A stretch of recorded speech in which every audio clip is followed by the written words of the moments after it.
Just when I thought that this would be my final video on the level, it turned out not to be the case. But seriously, I think this would be an interesting and unique thing to cover on my channel, as I never shared my building process and thinking style before, so I might as well do it now for something that's one of my favorites. Well, let's go. All the way back in 2018 or so, I was in 6th grade, and the very first top one I ever saw was Bloodlust. Upon seeing it, I was blown away. Something about it was just special and fascinating to me. I couldn't explain why, but I just felt that way about the level.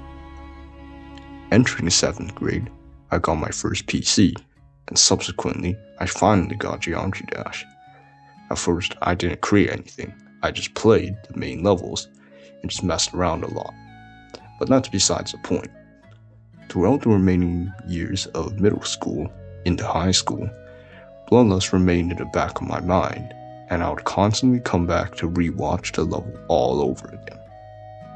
Through this time, I started creating, and I gradually discovered the original aftercatabath, and as a result, the 3 levels associated with it.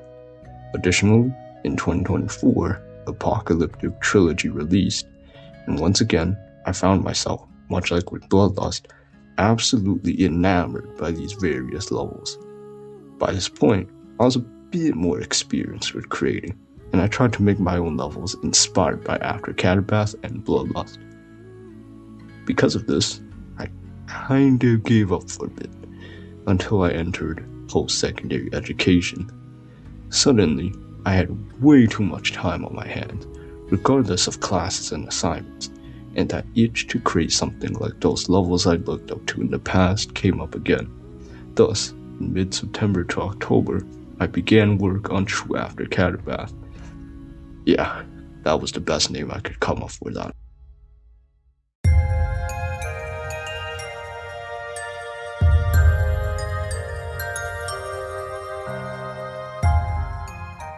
I didn't take the level very seriously, just building it on and off. Almost immediately, I ran into the same problem I had before with my other levels. I simply could not come up with something for the beginning of the level without making it seem generic. After some time, however, I came up with a part reminiscent of the start of Cataclysm, but different enough to not feel copy and pasted. I focused on recreating the clicks of the original, but also throwing in enough changes in the click pattern to keep things fresh. The part after the start of Cataclysm was, of course, the iconic wave part. I knew that I could not make too many changes or also feel out of place. Thus, I focused on changing the part slightly. For example, the first 2 clicks would be similar enough to Cataclysm's, but very slightly different. I then recreate the 3 wave corridors seen in the original, but changed the size portal positions and angled the corridors slightly, as well as adding spikes inside them. Afterwards, it was the same thing. Changed the rest of the original wave part to feel reminiscent and alter its click pattern slightly. Then, I added in a very similar auto part before the drop / Cataclysm ship part. For the ship part afterwards, I just added diagonal straight line to gravity and size portals thrown in to recreate the feel of the original. Then the following wave part would be made to follow the OG very closely, but slightly altered of course. The most significant change though would be at the end spam of the part. In Cataclysm, all you need to do is kind of spam a bit, and you would get through it. However, in my version, the spam would require the wave to click through the part and then hold upwards to hit the top portion of the ball portal to fall past the spikes, entering the part afterwards. Speaking of the next part, for the ball part, I'll look at the core aspects of this particular section. I noticed that it revolved around some fake orbs, gravity portals, ball timings, and at the end, some speed portals thrown in. I chose to add the gravity portals, timings, and speed portals but left out the fake orbs. I may have forgotten to include them looking back on it now. Then, as with the parts before, I just altered the click pattern and feel of the section to finish it off. The UFO section, I again kept a general click pattern similar to the original, as well as keeping the yellow gravity portal. The first of 2 pink orb clicks and blue gravity portal placements the same. However, I changed how the player would enter the cube portal.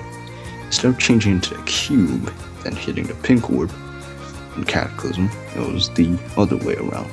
The player would have to hit the pink orb precisely as the UFO to hit the bottom part of the cube portal to avoid the saw overlapping it. I personally really like that. Then falling back down into a UFO and going through 2 instead of 3 gravity portals thereafter. Nothing much to say about the next part, it's really just altered off from the original. The portals and orbs are the same aside from this one pink orb, except for a minor change at the end, the downwards diagonal straight fly instead of hitting a blue pad. Following this would be what I call the semi-memory and cube timing part. I kept the first 2 clicks the same, but the third click would instead not be a pink orb, but rather more like the 4th click in Cataclysm, with gravity portals thrown in. However, I kept the section where the cube goes to the fake wall, and then replaced the gravity switch in the original with a blue orb timing. Subsequently, the next click is a pink orb, instead of a blue orb fakes thrown in as seen in Cataclysm. Speaking of this, the blue orb after is basically that click, but without any fake orbs into the clubstep monster thing. I'm not sure what else to call it. Just meant to be like the one in Cataclysm. And for this part, I built it based off of what I remembered the clubstep monster to look / play like in the original. I didn't actually look at the one in Cataclysm for reference. Anyways, next up is the blue orb memory part, which again I did not look at Cataclysm for, rather relying on my own memory of it. And if you ask me, I would say those parts turned out pretty good. And how could we forget about the next upcoming part, the famous memory ball of Kata. With this, I tried to not change up the gameplay too much. I tried to keep an identical click pattern to the original, the memory aspect, and the general game modes used, while making small adjustments to my liking. For example, near the end of the section, instead of the normal semi-auto part with the cube and ball plus ship, I replaced it with 2 cube jumps and some ball timings. Then comes the ship and dual ship section. Since I focused a lot on straight fly, I simply put a lot more emphasis on straight flying corridors. And as with all the other parts previously, I made small adjustments for the dual part. I changed how the player would interact with the first timing. Instead of hitting the ceiling and falling back down, instead they would have to avoid the ceiling and drop down that way. Though I think you could still choose the original way and survive. From there, it was just more straight fly and some diagonal straight fly all the way until the wave part. For the wave, I tried to keep the click pattern somewhat reminiscent of the original, but compared to the rest of the parts here, it's probably the one that's had the most changes occur to it. In fact, this part is literally just all previous wave sections copy and pasted one after the other. Yeah, lazy of me, I know, but I mean, it kind of fits in the end, so yup. After this part, I just recreate the Cataclysm auto part from memory again, and added a small, short cube gravity portal plus blue orb timing. And, well, that's it for the Cataclysm part. Let's move on to arguably the best part in the level.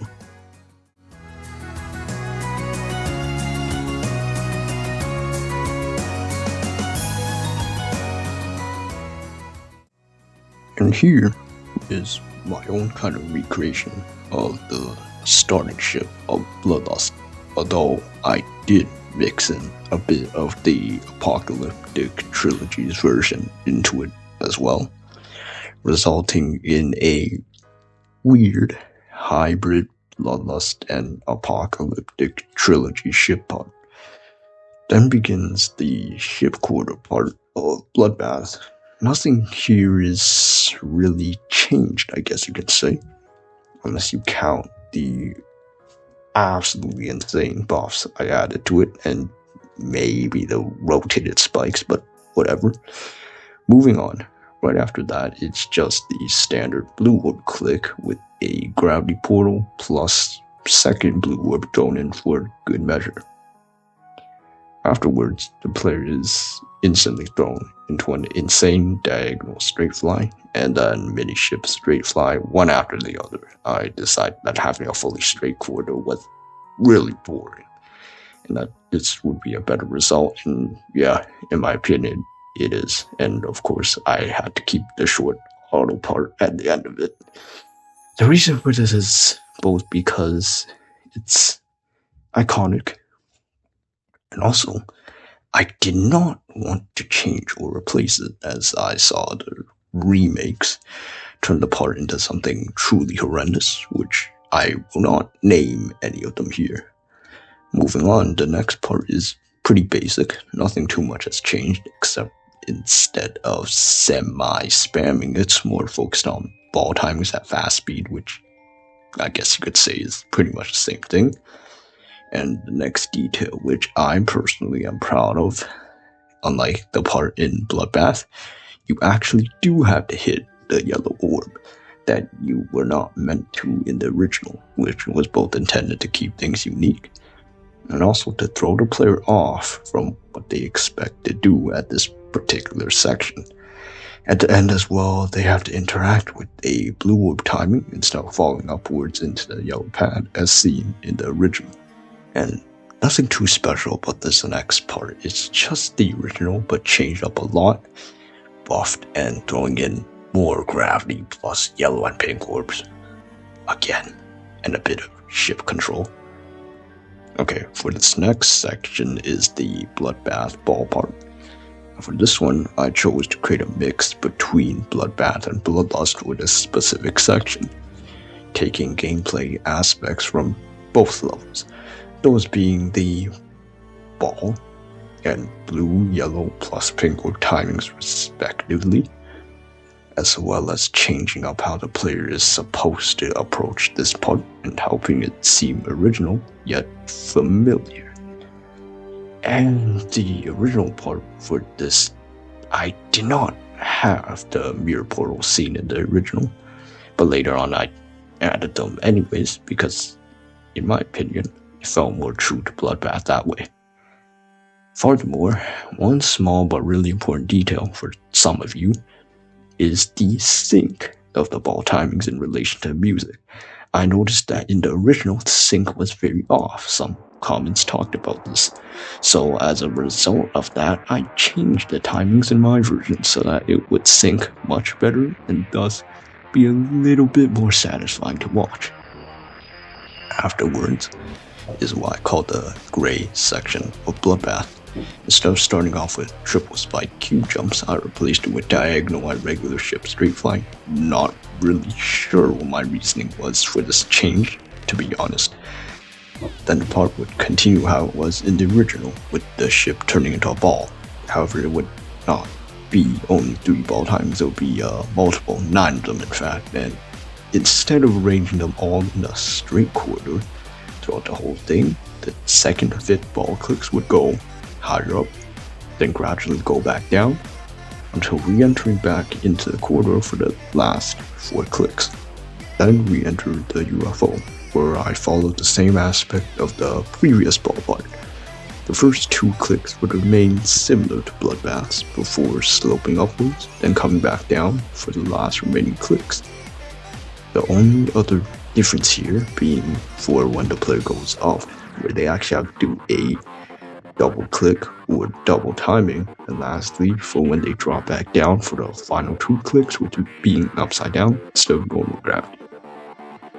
Past the UFO, we continue to follow the same game modes that Bloodbath does, becoming a cube, and unlike the original where the player jumps 3 triple spikes in a row, they now only have to jump 2, but these 2 are obviously much harder, and for each one the gravity is switched, deviating now from the next game mode of Bloodbath, which is supposed to be the wave, into a small dual cube part, my version, because of the more extended gameplay sections previously, has to kind of leave that out and instantly jump into the dual cube section, which instead of having a singular pink orb, it is now replaced with a blue orb, which swaps the 2 cubes places and requiring more timing and precision, not to mention the 2 cube timings before and after the orb itself.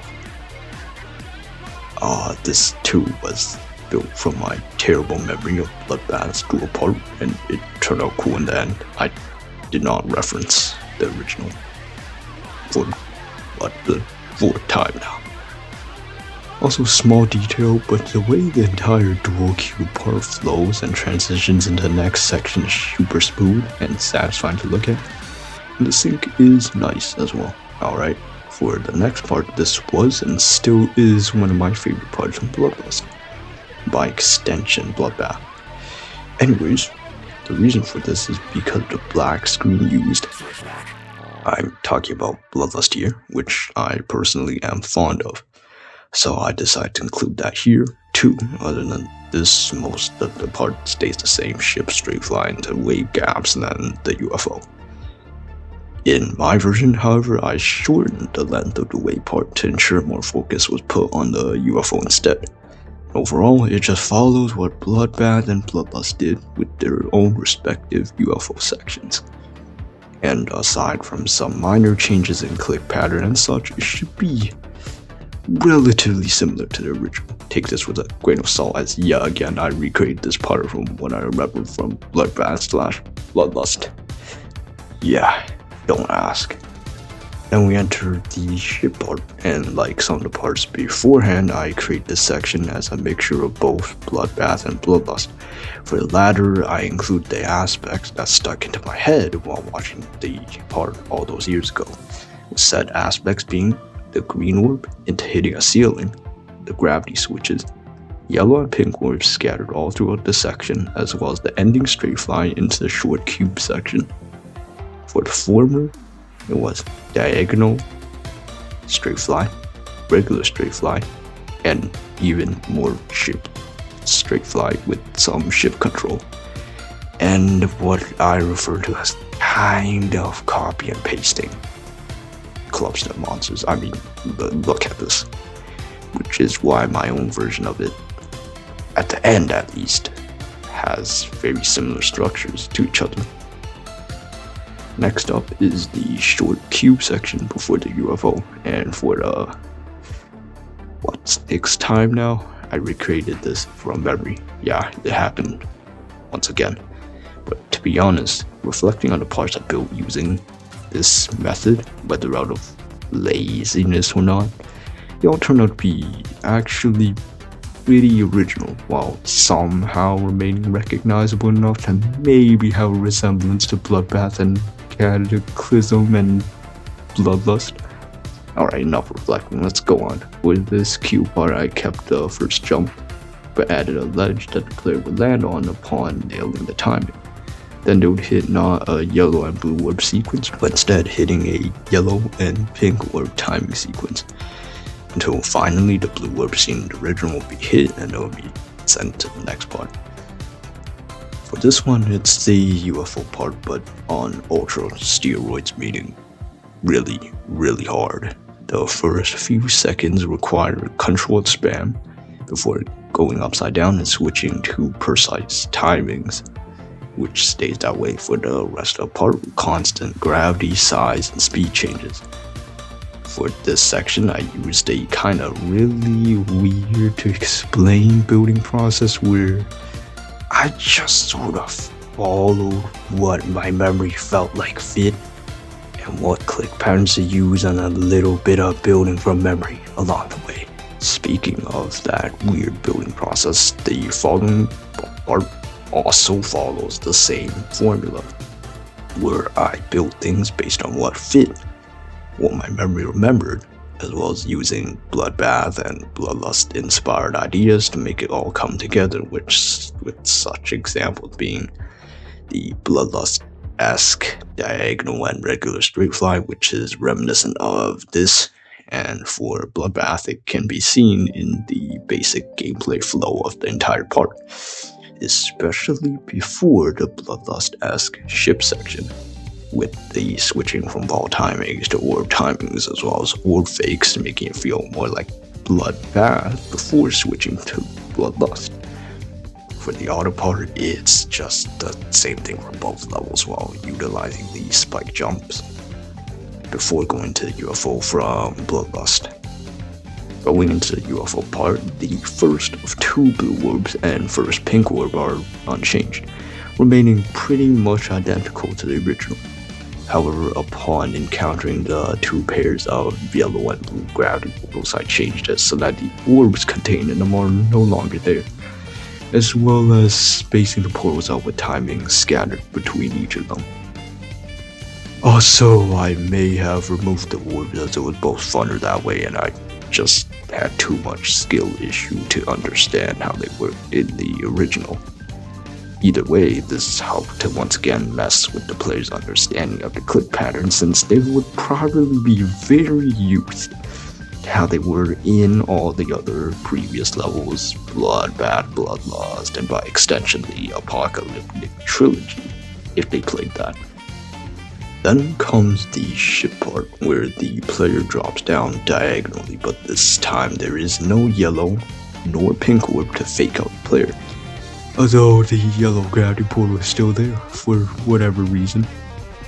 I figured that pretty much nobody is falling for the fake at this point, and thus it was redundant to add it in.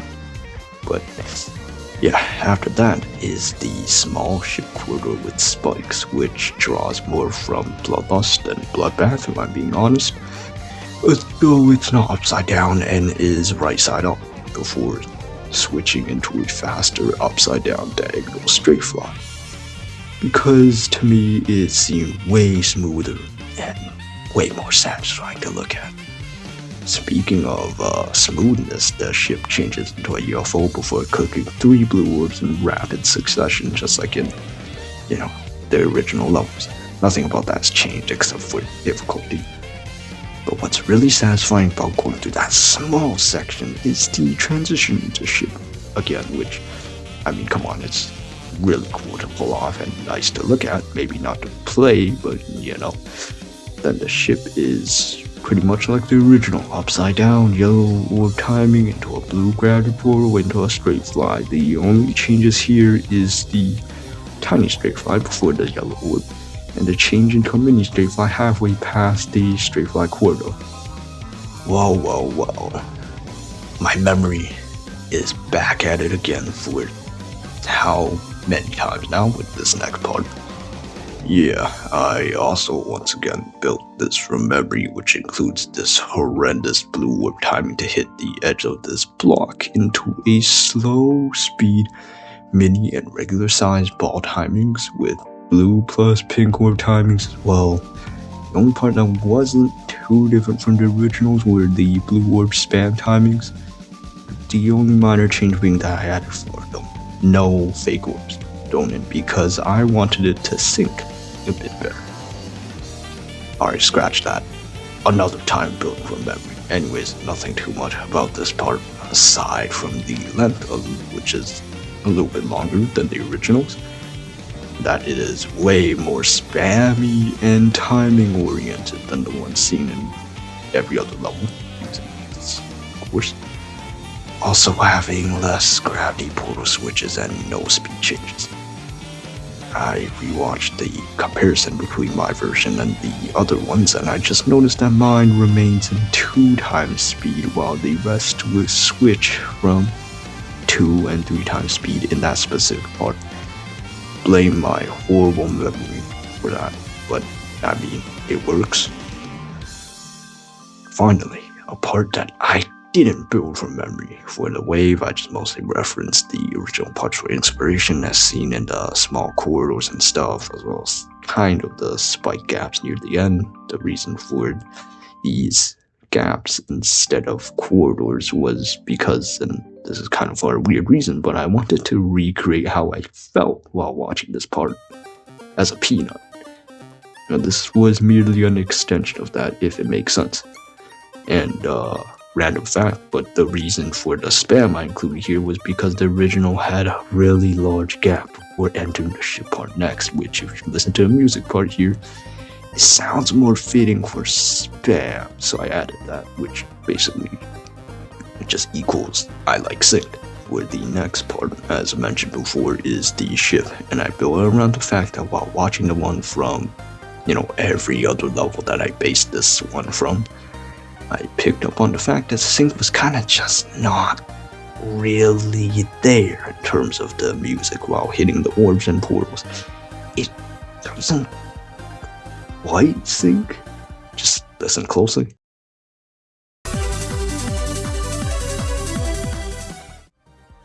Additionally, not only that, but I also wanted to recreate that rush of intensity that the music provided through this part.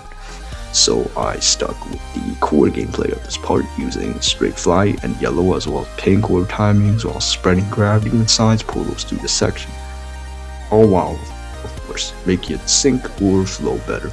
I personally really like how this turned out. And now for the short dual queue part before the finale of Bloodlust. I don't know, either one works. I didn't change a whole lot with this part. The yellow and pink orb timing is still there, as well as the blue orb, though I did add a small timing before the queue drops down into a small auto part. Now this is where the most major change comes in, and I feel as if it's really cool.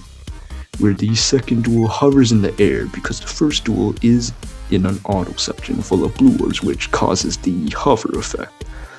Then the last blue pad causes a switch in gravity where suddenly the second duel, which has been floating in the air above the auto section just now, drops back down. The first duel drops up, and both essentially swap places because of the cheating gravity.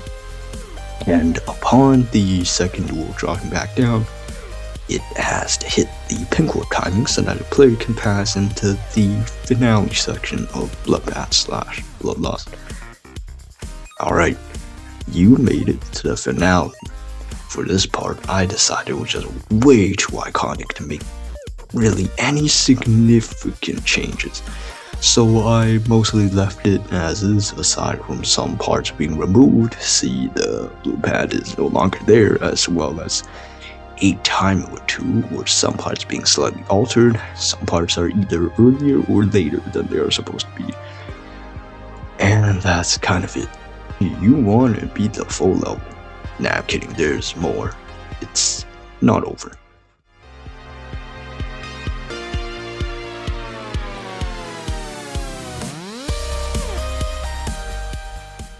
Oh yeah, you thought you were done. Not really. One more challenge awaits you. Anyways, moving on for the entrance into the first ship part of Aftermath, or Afterlost. I'll call it Aftermath. That one sounds really stupid. I recreated the first few seconds of Bloodlust extension as seen the first gap, blue orb, gravity switch, and more straight fly. Then into a basic UFO with difficult gaps and click patterns. Nothing much to really say for that part. And small thing for this part, I was originally going to create Aftermath's waypoint into this section instead, but I decided it looked too weird and out of place, so I just threw it in the trash.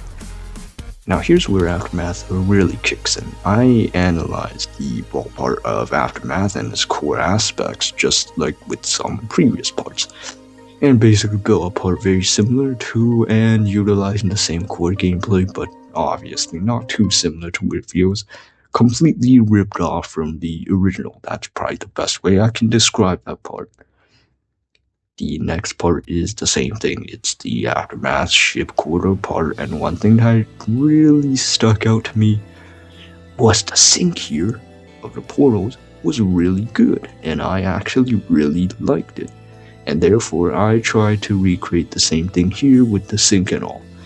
Other than that, it's basically just an ultra buff, not the original. The only major change here is the yellow orb timing at the end to shoot the ship upwards, which I created based off the entrance into the next part in Bloodlust, which I'm sure everyone here probably knows. And, well, here we are, my favorite part in Bloodlust and my favorite part of all time in this game.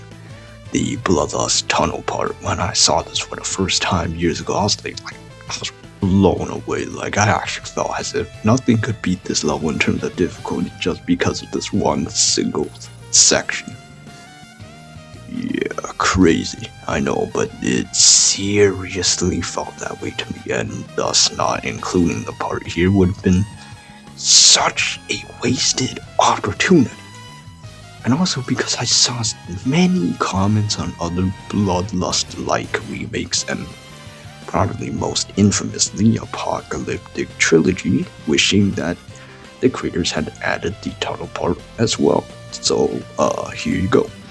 Nothing much else to say, I'll just let the part play right now.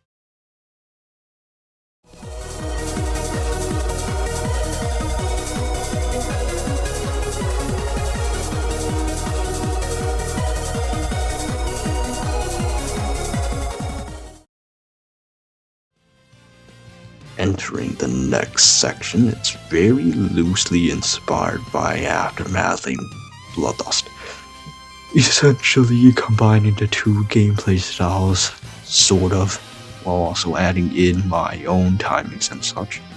For Aftermath, this can be seen in the next part, the pink orb timing, upside down section, and robot jumps.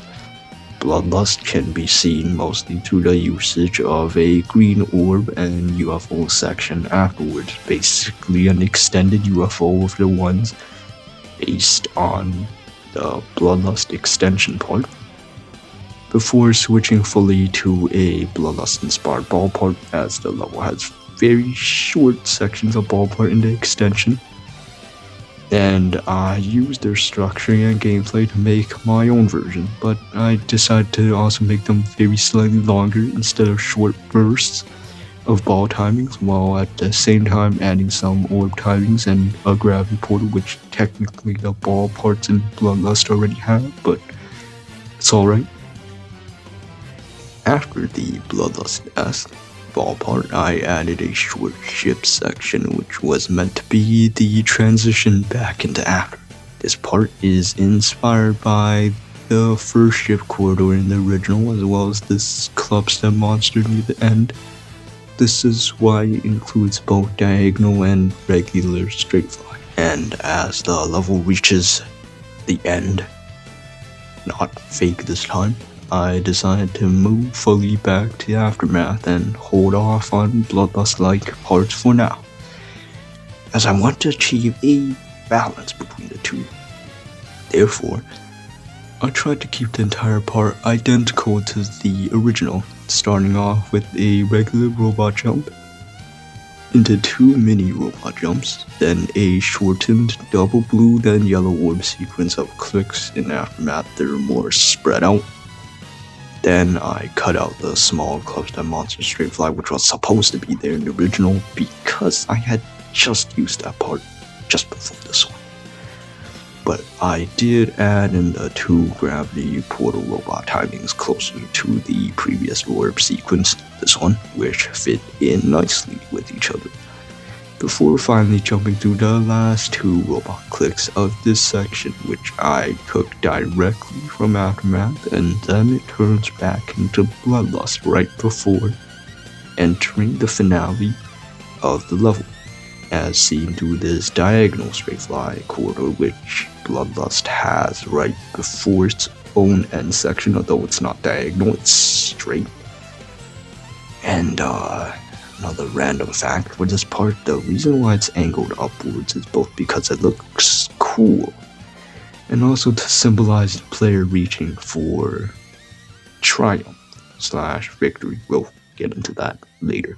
Then the player drops down to symbolize that they haven't finished the level yet, of course. And lastly, we have arrived at the finale of the whole level. This part is very obviously Bloodlust last section before the completion, but with a few changes, while mostly following the general flow and gameplay of the original. The changes made were syncing the UFO timings with the song more, and adding even more timings in the part, extending the ball part before the final Bloodlust straight fly, and extending said ship part all the way until near the end of the song.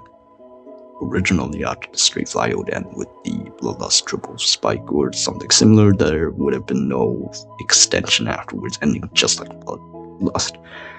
Also, the ship extension was loosely inspired by the one at the end of Aftermath, talking about the added one. Then at the end is just a standard uber hard spike jump, with the inspiration being Bloodlust final triple spike, but all fancy and dressed up, as you can see here. And yeah, the level is finally done.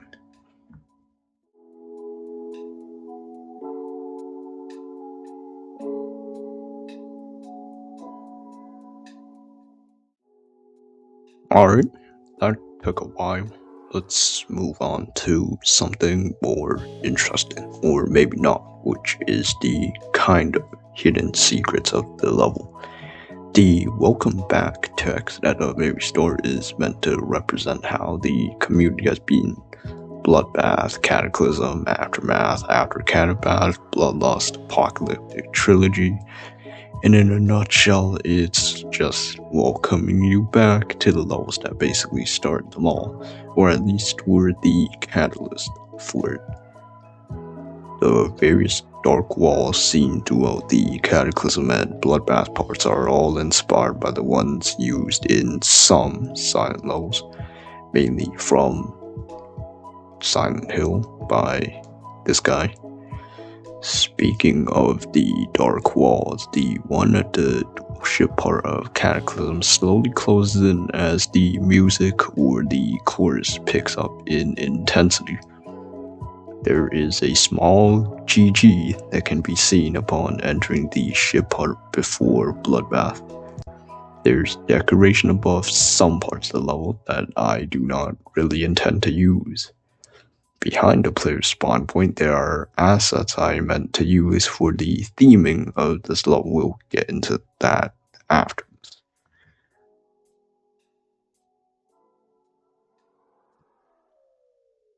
The various texts scattered throughout the level are all mostly references to the ones seen in Bloodlust.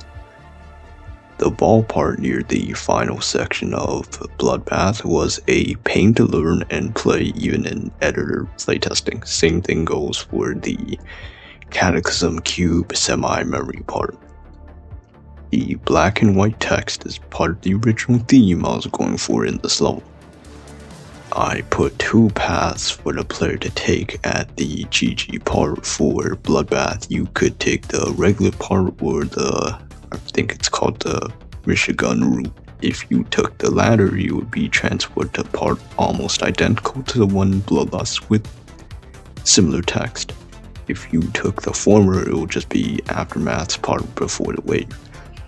Speaking of that part, the GG changes into Go because, well, the level's not over, and also because I took this idea from a comment while scrolling in Apocalyptic Trilogy showcases.